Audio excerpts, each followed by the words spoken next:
Maswerteng hapon po mga ka-STL. Narito na po ang resulta ng STL Muntinlupa para sa araw na to, second draw, March 24, 2025. Araw ng Lunes. Naway ang mga natayan niyo pong mga numero kanina ay manalo nawa ngayong hapong ito, 4 PM. Kaya't kunin niyo na po ang inyong mga tickets.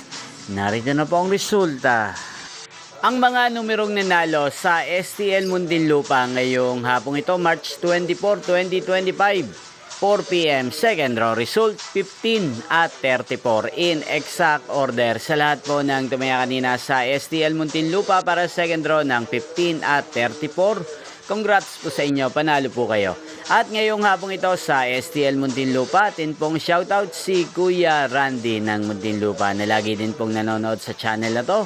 Shoutout po sa inyo Kuya Randy, sana po ay nasa mabuti kayong kalagayan. Sana ang mga numerong tinatayan nyo sa Muntinlupa ay manalo na rin ngayong hapong ito sa STL Muntinlupa. Inyo pong napanood ang resulta ng STL Muntinlupa. Magkita-kita pong muli tayo mamayang alas 9 ng gabi dito po sa channel na to. Thank you for watching.